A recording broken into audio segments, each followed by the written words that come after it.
mbisubiremo mbivugire aha mwumva uzi ko wumva ko nshobora no kuba mbeshya ampakanye rwose ndishimana ntagira umupaka.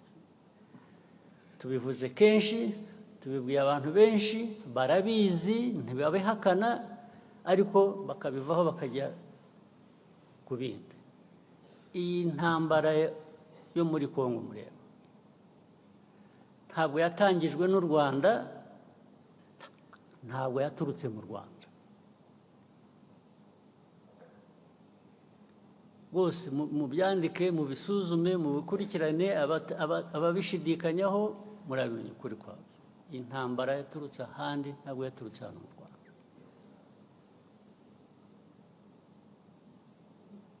Aho handi sinirwa mpasubiramo, narahavuze sinirwa nongera kuhasubiramo. Yaturutse kuri Kongo, ariko ituruka n'ahandi. Uko babigenje hagati yabo ibyo ntabwo bindeba.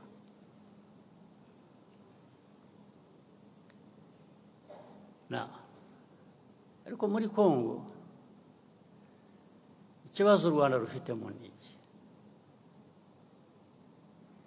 Ikibazo u Rwanda rufite muri Kongo kijyanye n'interahamwe ziri hariya na politiki na ideology ishingiye kuri genocide, kandi bigahora iteka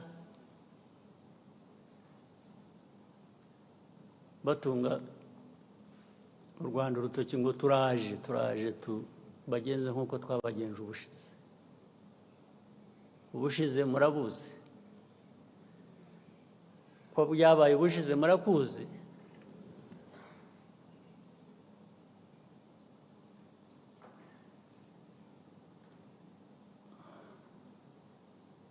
Sinzi niba mutegereje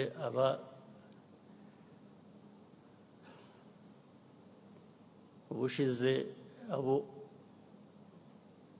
bwahitanye kuba aribo babyivugira.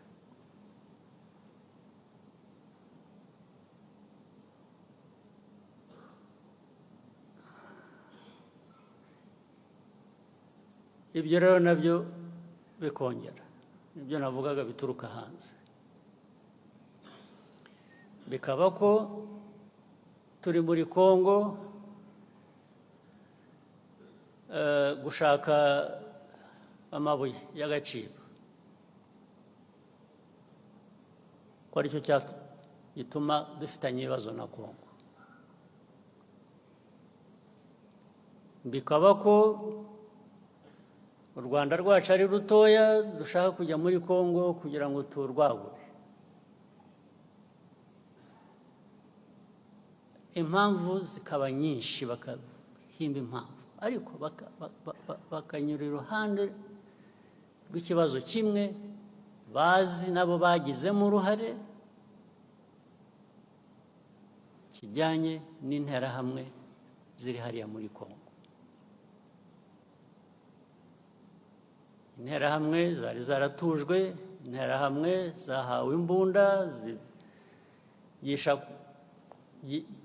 ari abari basanzwe babizi, abashya bagirwa ingabo za Kongo, cyangwa se ku rundi ruhande zirakora.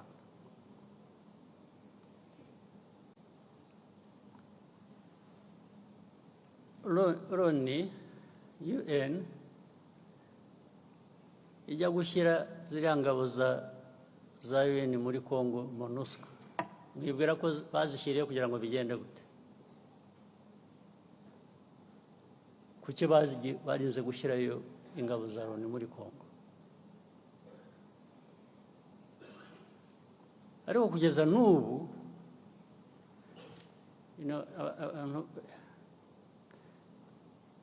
iyo uvuga Loni rero ntabwo umuntu yumva neza icyo uvuga,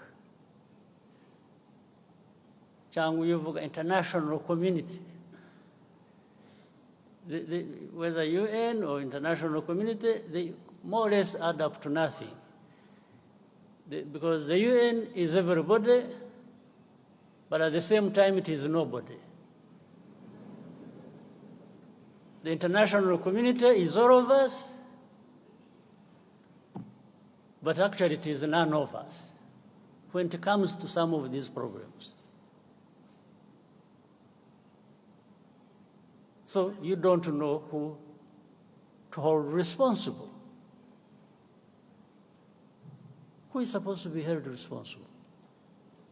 In the end, the convenient path is to find a culprit, to find somebody else who is responsible, and that becomes Rwanda. When you talk about Rwanda, you know what you're talking about. It is this small country of ours, you, me, and others. But when you say international community, you really, who are you talking about? Now, that force was put there. I just use a simple explanation, try and cut the long story short.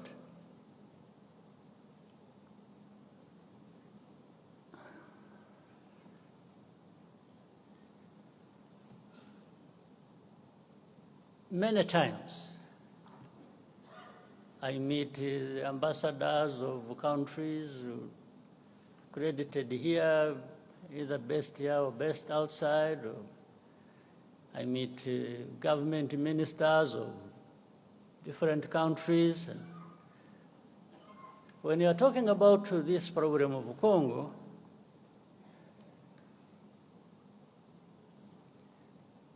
one of the many questions they ask is always, how many Interahamwe are there in Congo?